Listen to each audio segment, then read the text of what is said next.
Lauri Markkanen leads the Utah Jazz to an overtime win against the Phoenix Suns. Who's really the best in the West? Is it the Utah Mammoth? Is it the Vegas Golden Knights? And we have high school volleyball in the playoffs today. That's all coming up here inside of Southern Utah Sports Report.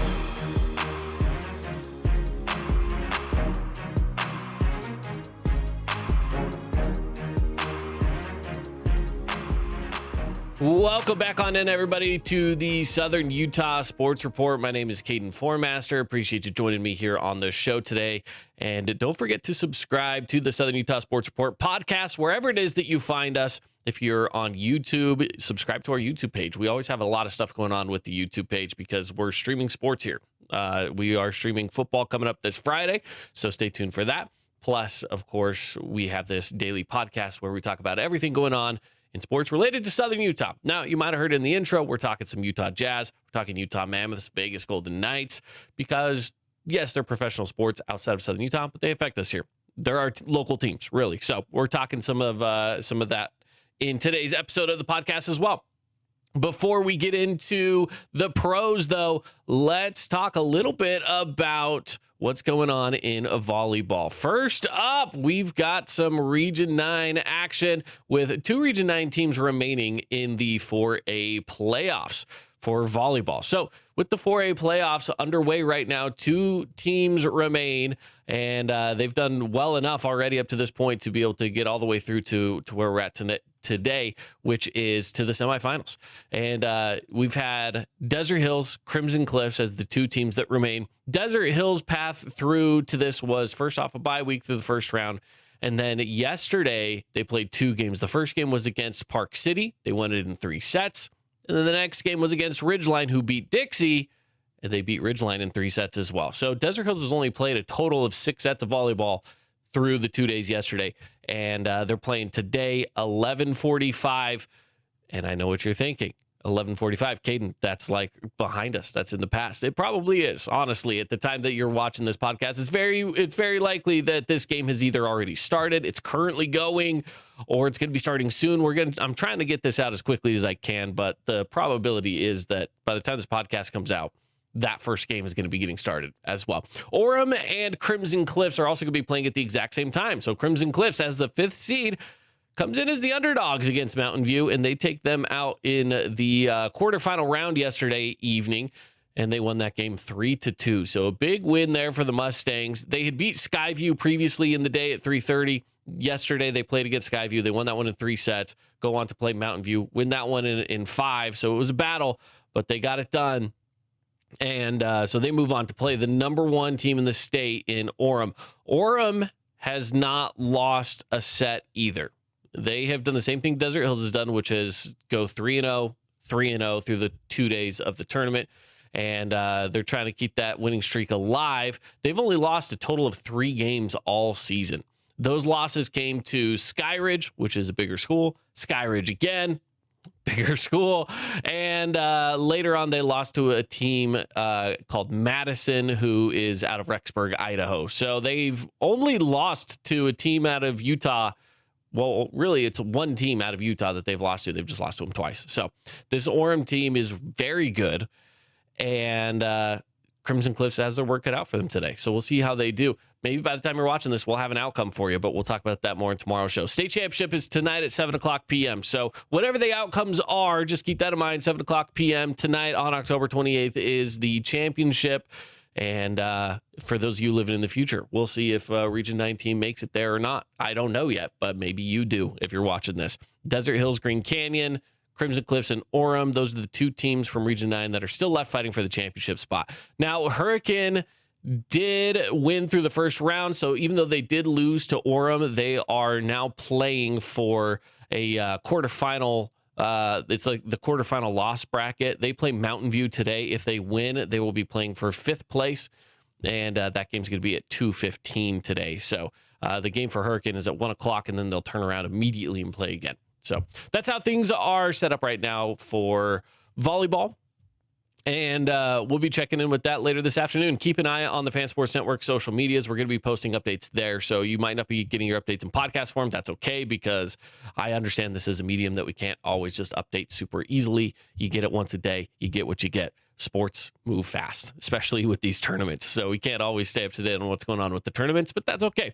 All right, let's talk a little bit about the Utah Jazz. We're moving on quickly into some of the professional sports. The Jazz get a win over the Suns, 138-134. And for the Utah Jazz, this kind of a win was, it was a good win. You need these wins. The Suns are going to be having a down year this year a little bit. They have a fun team, but it's definitely going to be a little bit of a down year for the Phoenix Suns.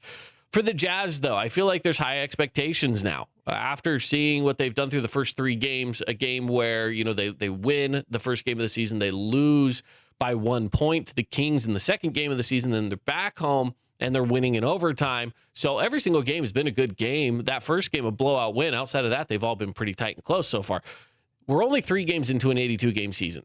There's so much here that we can't read into, but there's some that we're going to try to read into, if that makes sense.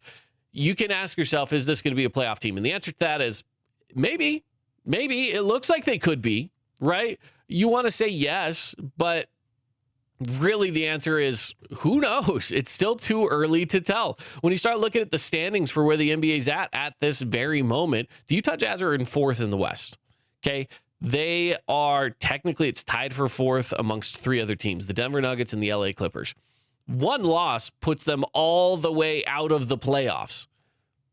So it's still too early to tell any of that right now. Playoffs are just too far away. We can't talk about it at this moment. But what we can talk about is the competitive nature that they've had over the last few games. They are closing out games that last year they would not have won. And I think that's important. Seeing that this is a team that is learning to close out games and win. Now, against Phoenix last night, they almost lost it. It was like a 21-10 run in the last 3 minutes of the game where Phoenix looked like they were down and out. They just played really good, smart basketball down the stretch, hit some major shots. I feel like if they were given the opportunity to, again, I don't think they make as many shots as they did down the stretch. I feel like they were 100% from 3 in the last 2 minutes. Just throwing up junk shots that made it. The Jazz ended up going to the free throw line a bunch to at least keep themselves on top. But again, it was a tip in the final 2 seconds. And Lauri Markkanen had a chance to win it on a buzzer beater. Bounced off the rim, didn't go in. But they got it done in overtime. Speaking of Lauri Markkanen, 51 points for the finisher. How about that? Not just 51 points, but throw in 14 rebounds as well. He was 100% from the free throw line with 17 free throws made.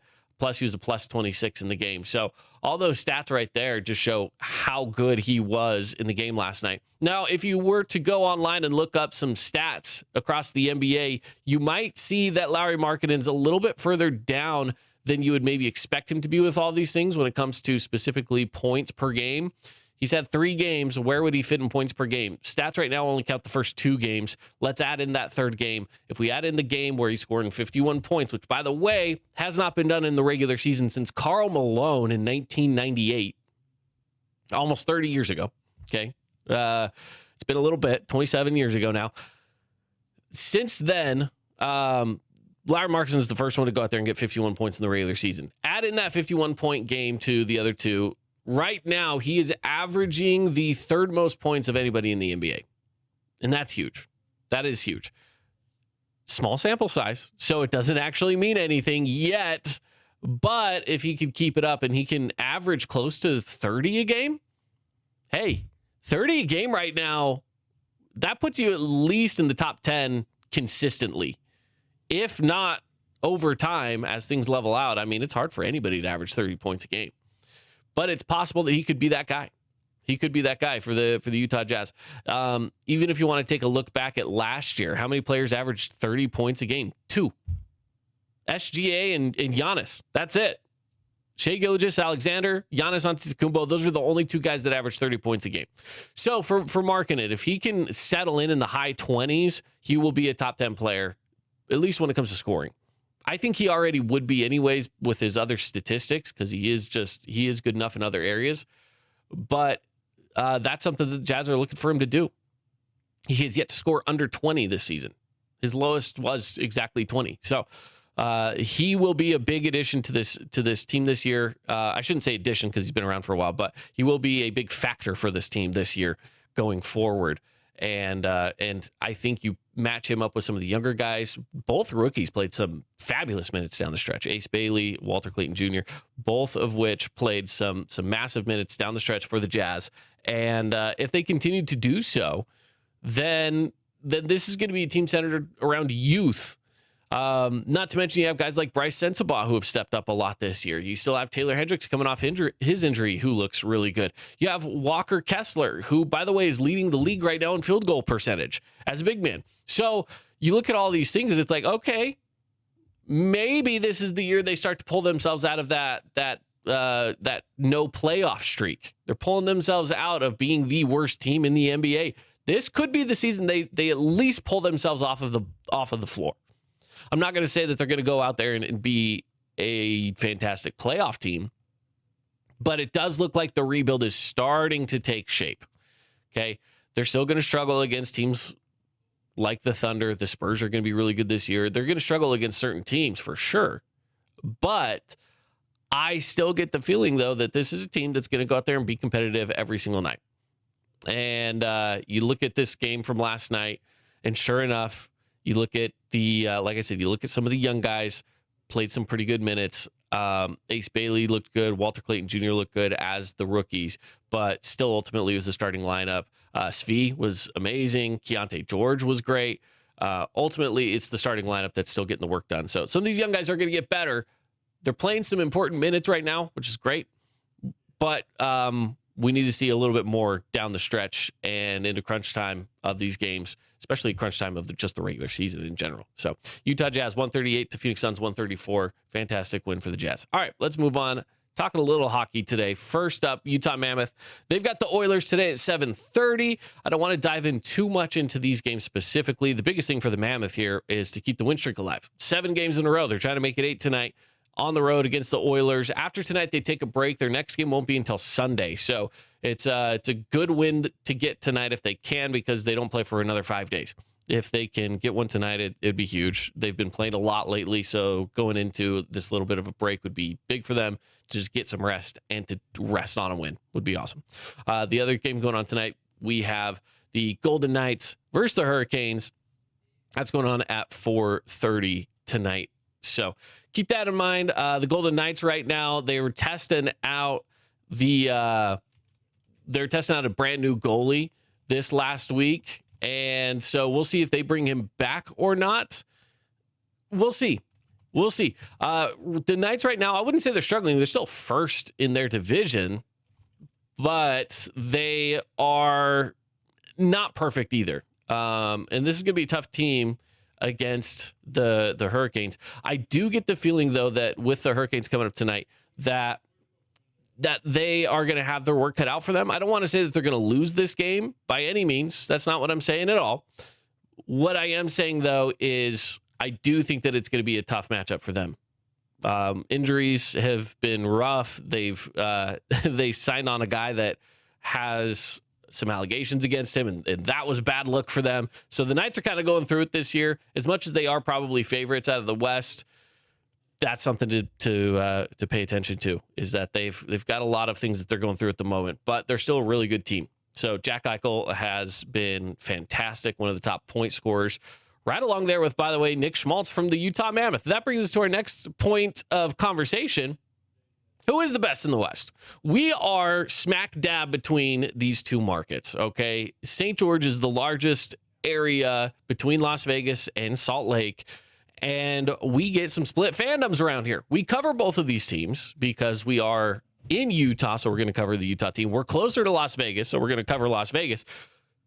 But I know that we have fans that are split. A lot of Mammoth fans here in Utah. In fact, we took a poll the other day. This was last week sometime. We took a poll to see whether we have more Mammoth fans or whether we have more Golden Knight fans. And I am sorry to say to you Golden Knight fans, but the Mammoth fans showed up. We, according to our poll on our social media, we do have more people rooting for the Mammoth than for the Golden Knights.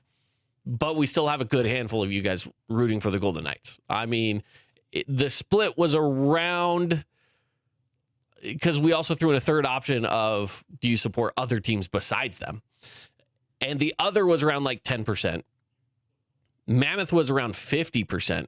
And then you had the Golden Knights as around the remaining 40%. So that's kind of how things shaped up in that poll, which was interesting.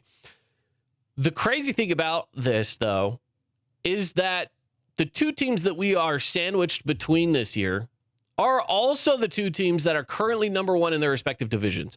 They are not in the same division. If you don't follow it closely, if you don't know, and you're not following hockey very closely, these two teams are both in the West. There are two divisions in the West, and they each lead their own division. Utah Mammoth lead the Western Conference in the Central Division, and in the Pacific Division, it's the Vegas Golden Knights. Currently, the Mammoths stand above the Knights with 16 points on the season, and Vegas Golden Knights have 13.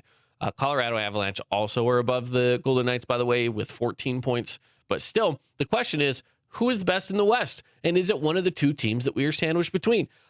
I would say at this point in the season, obviously the Mammoth look to be the best. They're on a 7-game winning streak, and they have looked very, very good doing it. Only one of those games going to overtime, and that was against the team that has the second most points in the West. So the point being here, there's an argument to be made that the Utah Mammoth are the best team in the West. Vegas Golden Knights, though, on paper, have a lot of good things going for them as well.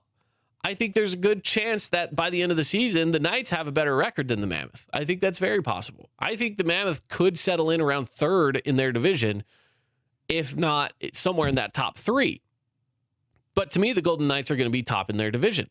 Now, it's the difference between the Central Division being a little tougher than the Pacific, in my opinion. And I don't think that too many people would complain about that take. I think that's a pretty solid take right there. But when you're trying to compare from one division to another, which team's really the best, it's going to be tough to say. Again, kind of going back to what we talked about with the Jazz, this early in the season, that conversation can almost be thrown out the window because it's almost irrelevant. There's just not a big enough sample size yet to say this team is the better team. Here's the thing, though. The difference between talking basketball to talking hockey. Hockey's already played 10 games, okay? Golden Knights are playing their 10th game tonight. Mammoth are playing their 11th game tonight. That's a decent enough sample size. That's an eighth of the season gone, just like that, right? So when you're looking at it from that perspective, this is a good sample size, at least enough to start to have these conversations. For the Utah Mammoth, though, I would say I'm not sold yet because they started low and they're going up this year. They were not a playoff team last year. They have to earn that spot, right? Vegas Golden Knights were a playoff team last year. They're starting as one of the top teams. They have to continue to prove they're one of the top teams, which is easier to do than to prove that you belong with those playoff teams. I think that the Mammoth are proving it right now. I think that they're on track to say, yes, we are one of the top teams. But who is actually going to be the best team out of the West? Hockey's a finicky sport. It's tough to say. It could be Utah. It could be Colorado. It could be Vegas. I like all of those teams right now as potentials. I won't discount some of these other teams, though, like Winnipeg, like Dallas, Seattle, LA, and Edmonton. I'll throw Edmonton in there as well.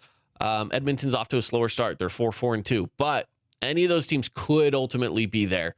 I just think it's awesome that we here in Southern Utah are sandwiched between currently the two top markets in the National Hockey League, specifically in the West, which is awesome. And if you look across all of the country, they're already still two of the top 5 or 6 in all of the country, in all of the NHL. I shouldn't say just the country. Obviously, there's a lot of Canadian teams in the NHL. So it's a fun spot to be in.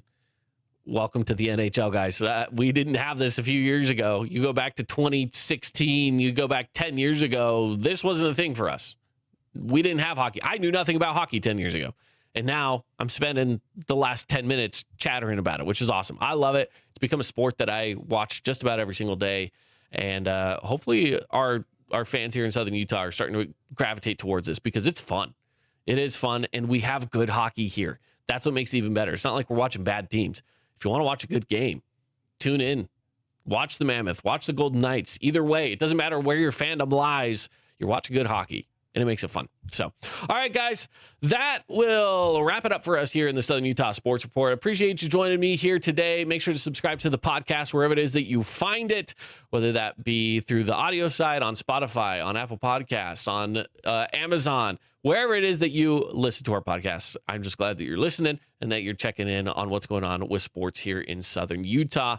We'll have more for you coming up shortly. We'll be talking about the playoffs again tomorrow, so tune in for that show. Plus, we've got more playoffs with the football coming up on Friday, so stay tuned into that. Plus, we'll see if the Mammoth can keep that winning streak alive. All that's coming up in a further episode coming up later this week here with the Southern Utah Sports Report. Have a good one, everybody, and we will check in with you next time.